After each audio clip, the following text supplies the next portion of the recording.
Greetings, one and all. It is I, your erstwhile conjurer, Dr. Treasure, here to talk with you about banishing the bare minimum. Now, if you are a member over at my Patreon, where I will put the link in the description, then you got my podcast about banishing the bare minimum earlier than everyone else. And for this month's new moon coming up on the 15th, I believe, we will be doing a special live gathering dedicated to Cecile Fatima, the great liberating voodoo priestess from Haiti, who created a ritual so enlivening that it freed an entire island. So the new moon is actually happening on the anniversary of the day that she created that ritual. So I'm excited about that new moon gathering over on Patreon. Join today. It is quite affordable and full of perks I think you will find quite valuable. But back to our original conversation, banishing the bare minimum. So this banishment, this spell is about, and you can hear the spell over on Patreon, but I'm going to talk about banishing the bare minimum here. It is about people who overgive. And this is specifically pertinent to women because we have been taught to give until you just can't give anymore. We are dating people for whom that we're keeping their schedule. We're making sure that, deodorant appears out of nowhere and laundry detergent appears out of nowhere. And, when somebody passes away in the family, we're coming and handling funeral arrangements. And when somebody's ill or pregnant, we're starting the casserole train, the food train, where some of us are supporting aging parents and raising kids. There's just a lot and not a lot of help. And sometimes people have us in a trick bag because they've sat back and watched us give and give and give. And now they just let us do it all because we do it. So the thing about taking the hoodoo path is that you start to question everything. And this is something you'll hear me say over and over again. So, in this video, I want to talk about a piece of literature that might help you with that. I want to talk about some conjure that might help you with that as well. And I'm going to offer a writing prompt or a journal prompt, which could help to spur your thoughts on this. So let's start with the last thing, the writing prompt. I want you to respond to this prompt. When is a time you wanted something totally different than most of the people in your family of origin or your friend group wanted? When is a time that you wanted something different than most of the people in your family of origin or friend group wanted? When was that time? And if you never have, if you look back on your life and it's a lockstep, doesn't look any different in any major way from the community in which you were raised, I think you have to ask yourself, did you really want those things? A lot of us do. A lot of us have the life we want. But there are also a lot of us who did things because that was the standard set before us. and some of this bare minimum life that we have, you know, that does not fulfill us is because of the standard we were given. And then sometimes you'll hear mirrored back from your community or your family of origin. Anybody would be happy to have the house you have, the car you have, the partner you have, the career you have. And they just think, well, you should kind of go to therapy and get some talk therapy and some medication so that you can get happy about what all the rest of us would be happy about. So, you have your journal prompt. Now, let's talk about a piece of literature. So, there is a book. I have it on my computer. Um, and let me see. Let me make sure I know what page to go back to. So, the name of the book is Scenes of Subjection, Terror, Slavery, and Self-Making in 19th Century America. It's by Saidiya V. Hartman. Saidiya V. Hartman. And basically, she takes a very she does literary criticism, but on history and historical texts. So on page 152 in the section called The Manhood of Race.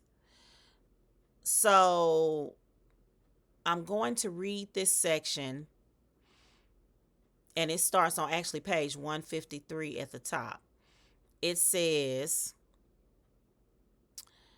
such comparisons were only plausible if a blind eye was turned to the instrumentality of race as a vehicle of subjugation and white oppression to a new social order.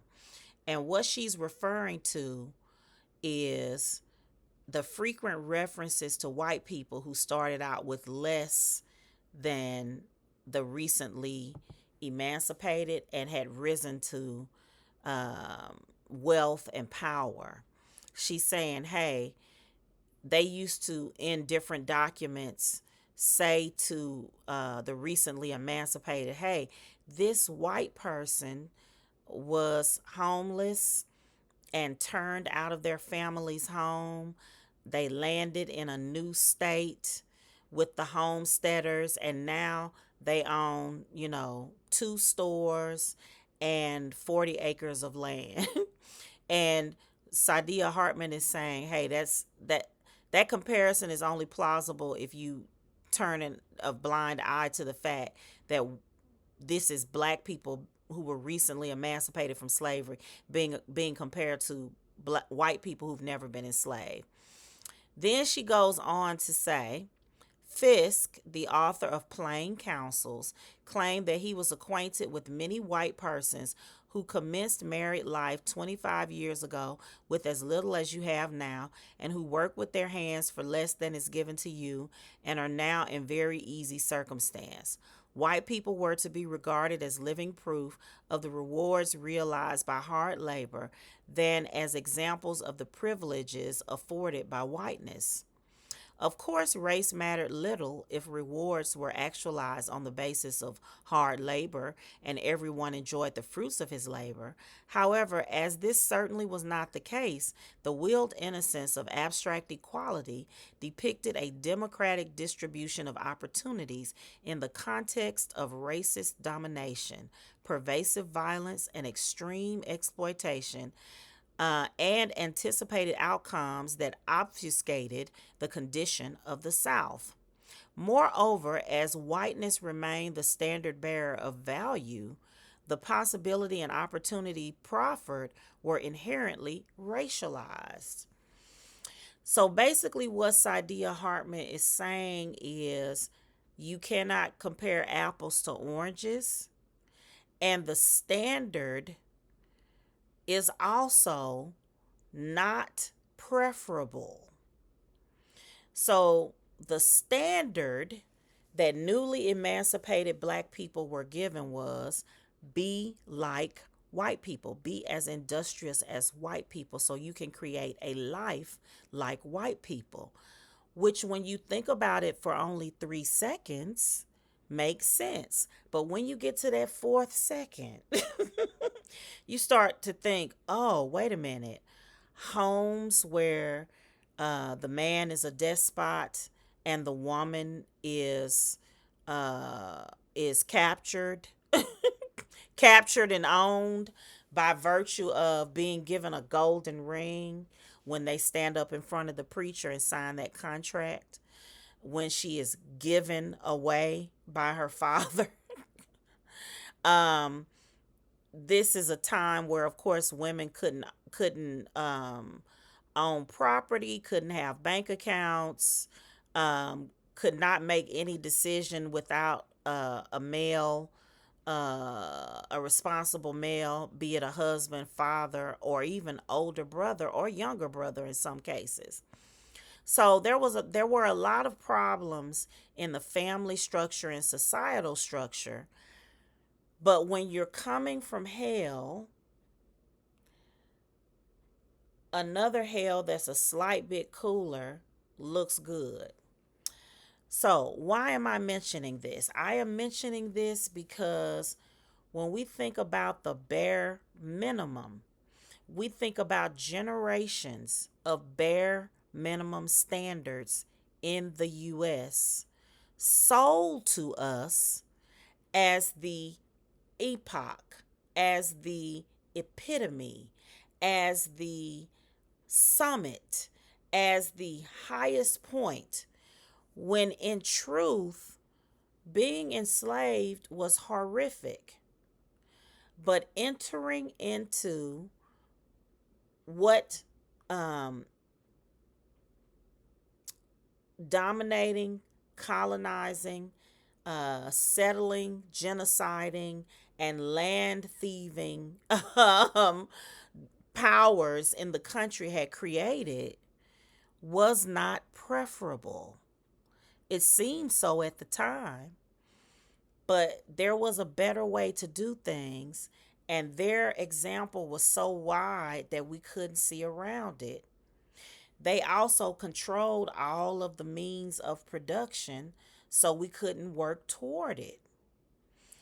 And when we think about somebody who is, specifically with women, overgiving, trying to prove their worth, it makes sense that if you're coming from a Christianized background that says women keep silent in the temple, um, that has all of these stories about witches and women being turned to pillars of salt, and women so desperate to fulfill their one singular purpose of procreation that they get their own father drunk and have sex with him so that they will have sons. Yes, that is in the Bible. Look it up. Look it up. So we have to beware of what we think is the way everybody does things, because that is often the bare minimum, and less than the bare minimum. It's dangerous and subpar. Now, I also told you that I would give you a little bit of hoodoo. And I'm going to refer you to our grand ancestor Zora Neale Hurston. All right, Zora Neale Hurston's foundational text is called Hoodoo in America. It was published in 1931 in the American Folklore Society's Journal of American Folklore. So, I am going to tell you about a working that is in this incredible foundational article. I'm looking at my phone here, y'all. All right, so the working is under the section of the article that is about Ruth Mason from New Orleans. Ruth Mason was a New Orleans Catholic voodoo practitioner, and she had an incredible working, and it was for to rule a man head and feet. To rule a man head and feet. So if you look on page 372 of that article, I will put these things in the description box. But it says to rule a man head and feet, get his sock. Take one silver dime, some hair from his head or his hat band. Lay the sock out on a table, bottom up. Write his name 3 times and put it on the sock. Place the dime on the name and the hair or hat band on the dime. Um, and then it says to roll it all up and roll it all up, pin the bundle with 2 needles crossing, then wet it with whiskey and set it up over a door. And what I love about this working is that it is so personal and so biological. As I, re entered TikTok and I watched the people on Witch Talk, specifically those leaning toward Western occultism, like pointy head, descendants of the witch trials type of witchcraft. There's a lot of remote practice. Um, and I'm not mad at it. I'm not mad at remote practice. If you feel like your ashe can reach out and touch somebody, by all means use that. And of course that exists in conjure. But I love these workings that are in Zora Neale Hurston's foundational article, because you got to put your hands on something, you got to assemble something, and you got to be a little sneaky. And I think that that adds to the potency of your working. Can you imagine you have this man, he will not pull his weight around the house. He's still, dropping his underwear on the floor, and the hamper is right there, and all you have to do is put together a little bundle, put some whiskey on it. You know what I'm saying? Of course, you have to have an ancestral practice, because all of these are just crafts. They're just crafts with no ashe if you don't have a spiritual component. But you put that over the door, then all of a sudden he's bothered by that underwear being on the floor. I think it's a beautiful thing. So, on that note, um, I have enjoyed talking to you all about this. Don't continue with a bare minimum life. We all deserve more and need more.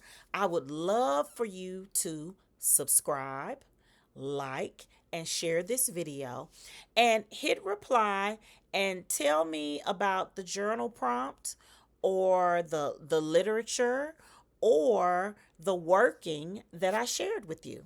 I'll see you all next time.